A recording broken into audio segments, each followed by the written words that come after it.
Selamat datang di channel Pemuja Malam. Jangan lupa like, share, and subscribe ya. Terima kasih. Episode 4. Shock melihat film biru itu secara live. Ada yang bisa saya bantu, Dok? Tanya Lisa dengan sopan. Saya mencari Dokter Salman ada? Tanya Raisya. Itulah Dok yang saya bingung. Dokter Salman tidak kembali setelah makan siang. Padahal beliau harus mengadakan visit pasien, tapi belum nongol juga. Untung ada Dokter Aziz yang menggantikannya, jawab Suster Lisa dengan jujur. Bukannya dia ada operasi mendadak siang ini, heran Raisya. Tidak, Dok, hari ini Dokter Salman free. Yang bertanggung jawab operasi hari ini adalah Dokter Yusril, dokter senior di sini, dibantu Dokter Aris. Besok baru jadwal Dokter Salman, ucap Suster Lisa. Raisya mengernyitkan keningnya heran. Bilang saja mau makan gratis, batin Raisya. Dia semakin malas untuk melanjutkan hubungan mereka ke jenjang pernikahan. Salman yang ngotot ingin berpacaran dengan Raisya, waktu mereka sama-sama masih di Yogyakarta, tapi Raisya menolak. Dia tidak mau berpacaran karena dilarang oleh agama, tapi Salman pantang menyerah. Dia datang ke rumah bersama orang tuanya dan melamar Raisya. Sebenarnya Rai dan ayahnya masih bimbang, tapi karena merasa tidak enak, mereka menerima pinangan Salman. Tapi tak lama kemudian Salman dipindah tugas ke Jakarta. Bahkan dengan tidak tahu malu, dia berani meminjam uang Syarif untuk bekal ke Jakarta. Karena semua ini demi hidup Raisya nanti, kalau dia bisa bekerja di rumah sakit terkenal itu maka kelak hidup mereka akan terjamin. Salman juga mengaku pada Syarif kalau dialah yang merekomendasikan Raisya supaya diterima di rumah sakit tersebut. Raisya pergi meninggalkan dokter modus itu dan berniat ingin pulang, tapi langkahnya dihentikan oleh dokter Vina. Ray, tunggu, panggil Vina. Raisya menghentikan langkahnya lalu menunggu Vina. Sudah selesai, tanya Vina. Sudah, hari pertama kerja masih diberi kelonggaran jam, lagian Prof. Gunawan juga sedang libur, jawab Raisya. Ngopi dulu yuk, refreshing, ajak Vina. Raisya menyetujui ajakan Vina. Sebenarnya dia juga mau curhat dan meminta pendapat Vina. CEO muda itu masih serius mendengarkan presentasi dari bawahannya. Meski dia narsis dan kelihatan tidak pernah serius, tapi jangan ditanya kalau sudah kerja. Dia sangat jeli dengan pekerjaannya, apalagi kalau ada salah. 1 poin saja dia akan langsung bisa mengetahuinya. Dulu yang awalnya mencibir dan menolak pengangkatannya menjadi CEO Ibrahim Tech ini. Sekarang sudah tidak berani macam-macam, mereka seperti tikus diterkam kucing. Kesalahan-kesalahan kecil yang dulu masih diampuni Zain, tidak dibiarkan lolos sedikit pun oleh Rendra. Seperti di ruangan meeting ini, mereka sangat serius mempresentasikan ide-ide dan laporan mereka. Oke, laporan bulan ini cukup bagus, kemajuan perusahaan kita meningkat pesat. Dan bagaimana dengan kesejahteraan karyawan? Ada laporan? Tanya Rendra pada manajer HRD. Aman Tuan, Semua kebutuhan mereka sudah terpenuhi, dan kepala bagian di kantor cabang yang korupsi gaji pegawai sudah diatasi.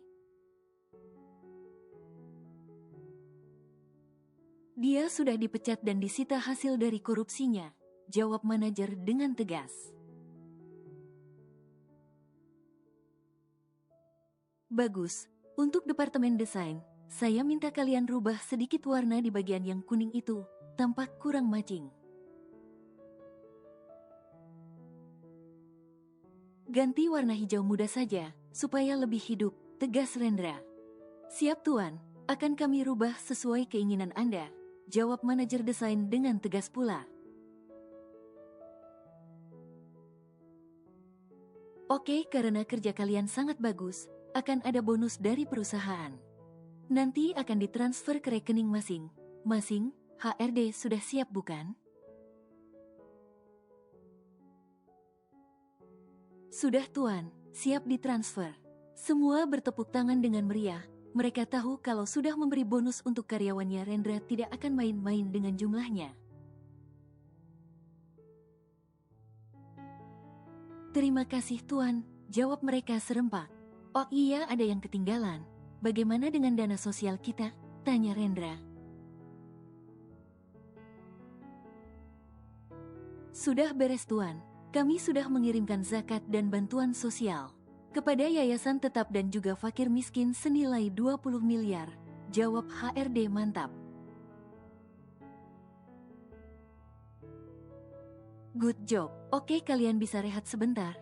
Meeting kita sampai di sini. Nanti kalau lama-lama di sini bisa boring. Pantat gue bisa keseleo. Uangku juga bisa cepat habis. Diporotin bapak-bapak semua. Hei, ucap Rendra yang tidak nyambung. Masak pantat bisa keseleo. Dia keluar ruang meeting diikuti James. Di dalam ruang rapat mereka tertawa terkekeh melihat kelakuan CEO mereka yang kocak abis. Mungkin Tuan Rendra itu dulu otaknya ketukar dengan Nona Naela, sahut salah satu dari mereka. Tapi tidak apa otak bos kita gesrek seperti itu, tapi yang penting dia loyal,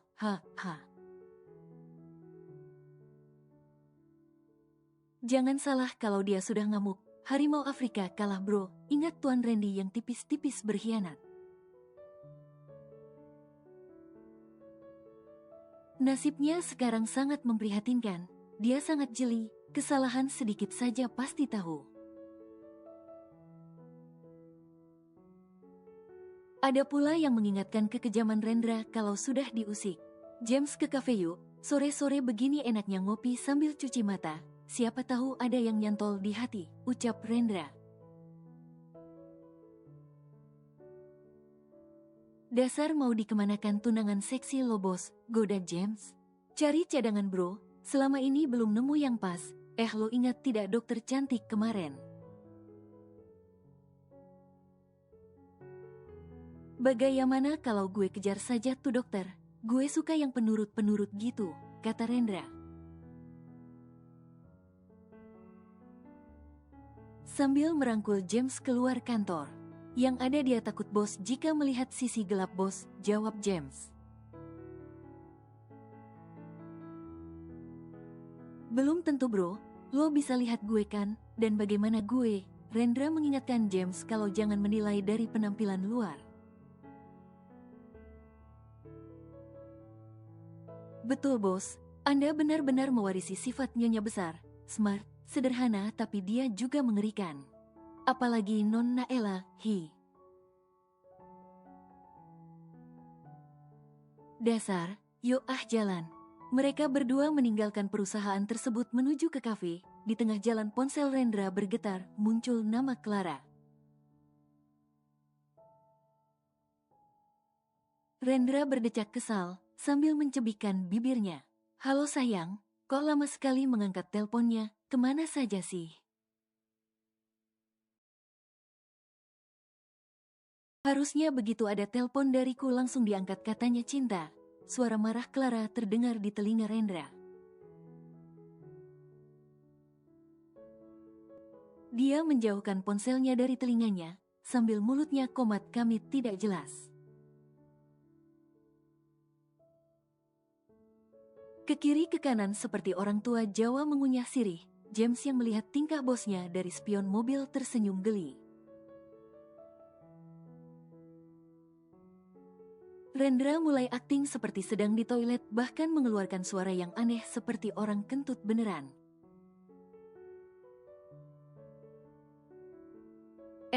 Prut-prut, lega, seperti orang buang hajat saja suara Rendra. James semakin tidak kuat menahan tawanya. Sayang, suara apa itu? Sayang begitu mendengar suara merdu milik calon istriku. Pisang gorengku yang tadinya nakal dan nyangkut langsung kabur meluncur ke bawah. Dengan licin. Rendra mengkode James, asisten langsung faham dia menghidupkan suara keran air. Sayang Ijorok, kamu ngapain sih? Kesal Clara. Tunggu sebentar, plak, akhirnya gurame juga sudah meluncur. Rendra juga mendekatkan ponselnya ke suara air tersebut. Huek-huek, suara Clara yang muntah. Mungkin jijik mendengar kibulan Rendra. Sambungan telepon juga terhenti. Kedua pemuda yang tak takut dosa itu tertawa lepas, apalagi James, bisa-bisa dia sakit perut beneran. Bahaha, gila lo bos, tunangan sendiri lo kibulin, sial pakai bawa-bawa nama pisang goreng dan gurame segala. Bisa turun derajat gurame, Hehe, emang enak dikibuli makanya jadi cewek sok kecakepan, mual sana, haha. Rendra dengan santai duduk di kursinya sambil mengangkat satu kakinya. Parah-parah, seharusnya lo termasuk kategori pemenang piala Oscar, kategori aktor pria tergokil, haha. Huek-huek, muntah dia bos, perut gue aduh bos, jadi sakit beneran nih, hahaha. Awas lo ya kalau sampai beser, dan jangan kentut ya, bisa pusing mobil gue juga ha. Ya enggak lah bos, gue kan anak yang sopan, kentut Eke juga tahu tempat, takut disunat dia, jawab James. Ponsel Rendra kembali berdering, dia mengkode James untuk diam. Halo sayang, kenapa kok muntah-muntah kamu hamil ya? Belum apa-apa masak hamil sih. Memang telepati bisa berkembang ya, ucap Rendra makin kacau tanpa rasa bersalah sama sekali. Kamu jorok sekali sih, masa pup sambil nelpon, ketus Clara dari seberang sana. Lo bagaimana sih, bukannya aku harus selalu sigap siap sedia dalam menjawab telepon dari calon bini yang cantik dan bahenol ini. Ya langsung tak jawab lo sampai hampir nyemplung toilet ponsel abang ganteng ini, jawab Rendra. Sementara James langsung merespon Huek sambil terkikik. Sudah keluar dari kamar mandi kan? Tanya Clara. Sudah, sayangku, terima kasih berkat dirimu sembelitku langsung hilang. Lain kali kalau sembelit kamu telpon aku lagi ya, biar si gurame itu keluar dari persembunyian. Sudah tidak usah ngaco, jorok tahu. Sayang, bagaimana fashion showku di Singapura? Tanya Clara. Wah beres 2000%, kamu tinggal bawakan karya yang memukau, jangan mengecewakan diriku, lain kali ogah aku bantu kamu. Ih makasih sayang, love you deh. Kalau begitu aku siap-siap dulu ya. Nanti setelah dari Singapura aku akan memberi hadiah istimewa untuk Rendra aku yang paling ganteng. Oke, ditunggu kejutannya. Jangan lupa untuk mengirim hasilnya ke sini. Sorry tidak bisa hadir. Di sini masih sangat sibuk. Banyak pegawai yang demo di cabang. Bohong, Rendra. Pecat saja karyawan seperti itu. Tidak mau taat aturan, singkirkan saja. Jawab Clara. Oke Tangyu sayangku. Itu pasti. Aku hanya butuh yang setia saja. Pengkhianat harus segera dibasmi pakai baygon nanti, kata Rendra asal. Itu nyamuk yang di baygon. Ah sudahlah, kalau ngomong denganmu tidak ada habisnya. Rendra sayang, love you so much. Rendra langsung menutup teleponnya dan memasukkan ke dalam kantong celana. Biarkan saja dia bersenang-senang dulu, baru kita jatuhkan, mau bermain-main dia, gumam Rendra. Bos, Nyonya besar apa tidak tahu kalau anak sahabatnya itu ternyata ular sawah? Tanya James heran. Gue yakin Mama pasti sudah mencium kebusukan mereka, tapi dia punya rencana sendiri pasti. Gue tinggal lihat saja apa gerakan wanita tua itu. Tapi Bong, Mama gue memang yang paling the best. Sampai gue berpikir kenapa bukan gue ya yang jadi suaminya, bukan si posesif itu, dengus Rendra. Kualat lo bos, ngatain bokap posesif. Biarin, sampai gue pernah pengen nyulik mama gue dari orang itu, hei. Seperti biasa Raisya melakukan rutinitas pekerjaannya. Hari ini adalah hari ulang tahun Dr. Salman, dia sengaja memasak kesukaan tunangannya itu. Di jam istirahat Raisya membawa rantang makanan spesial, dia melangkah ke ruangan Dr. Salman, di luar sudah sepi, tak nampak pasien yang antri. Begitu mendekati pintu ruangan terdengar suara-suara aneh di dalam ruangan itu. Raisya menempelkan telinganya di balik pintu, suara itu semakin jelas dan berasal dari ruangan tersebut. Raisya memutar handle pintu yang ternyata tidak dikunci. Begitu pintu terbuka tepat di depan matanya Dr. Salman dan Dr. Ratu melakukan hubungan suami istri di atas meja kerja Salman. Salman terus memompa tubuhnya di atas Ratu, dan perempuan seksi itu meracau. Ah sayang, yang cepat, ah lebih cepat lagi.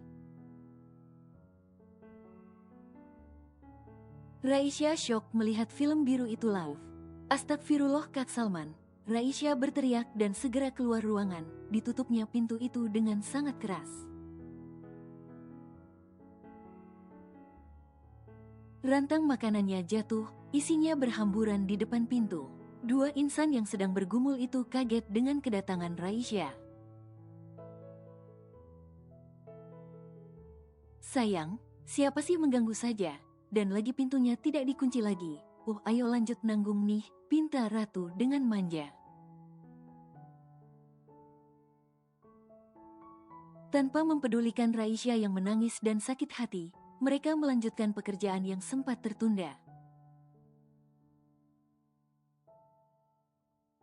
Dasar tunangan laknat.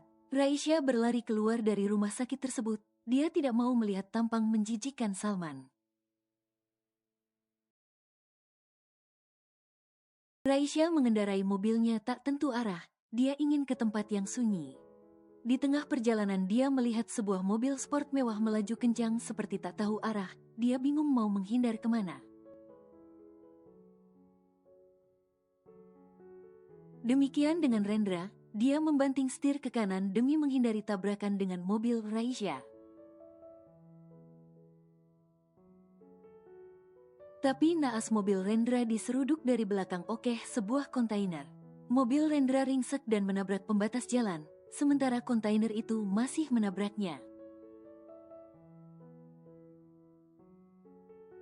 Arg! Raisya berteriak kencang. Tadi dia pikir akan tabrakan dengan mobil itu, tapi ternyata dia selamat. Raisya segera menghentikan mobilnya, keluar dan berlari ke arah mobil sport tersebut. Kontainer itu juga kabur, bagian belakang mobil Rendra sudah hancur. Raisya segera mendekati mobil tersebut, memeriksa di dalamnya. Tuan Rendra, tolong, Raisya segera berteriak minta pertolongan.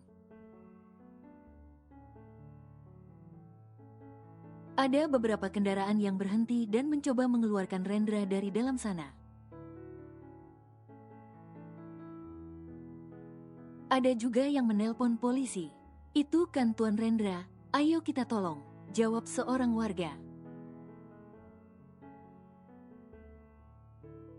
Ada yang memecahkan kaca mobil tersebut dan mengeluarkan tubuh Rendra. Raisya segera memeriksa nadi Rendra. Dia masih hidup, Pak. Ayo kita bawa ke rumah sakit Pandawa, dia pemilik rumah sakit tersebut.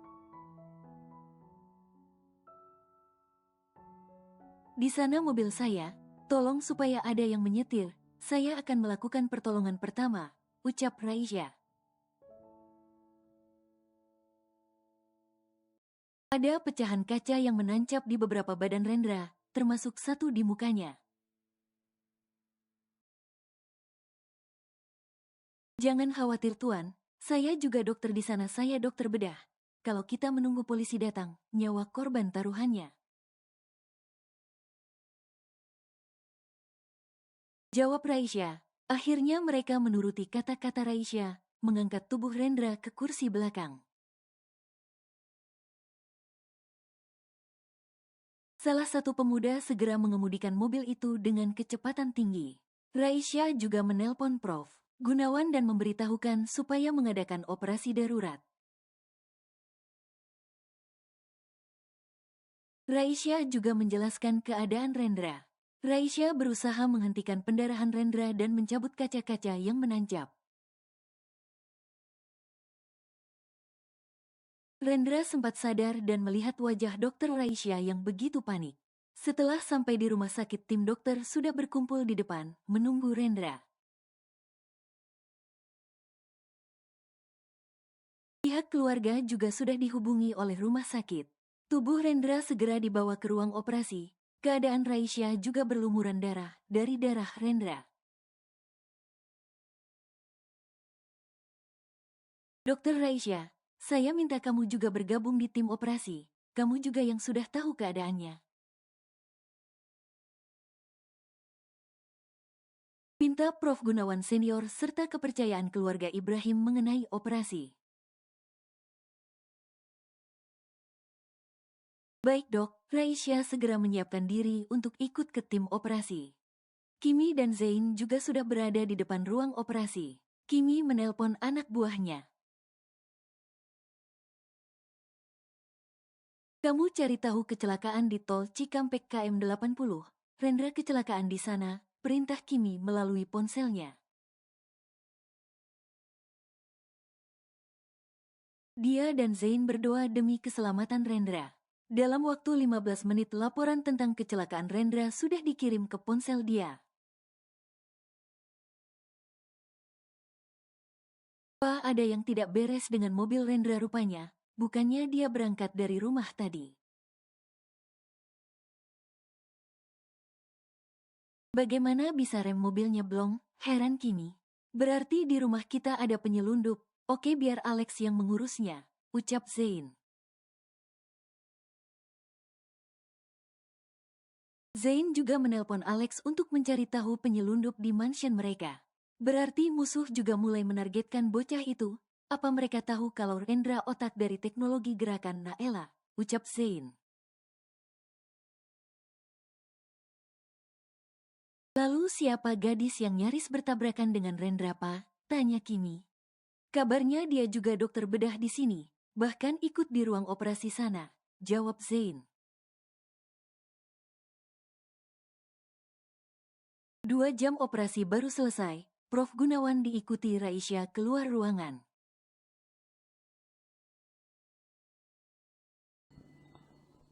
Bersambung.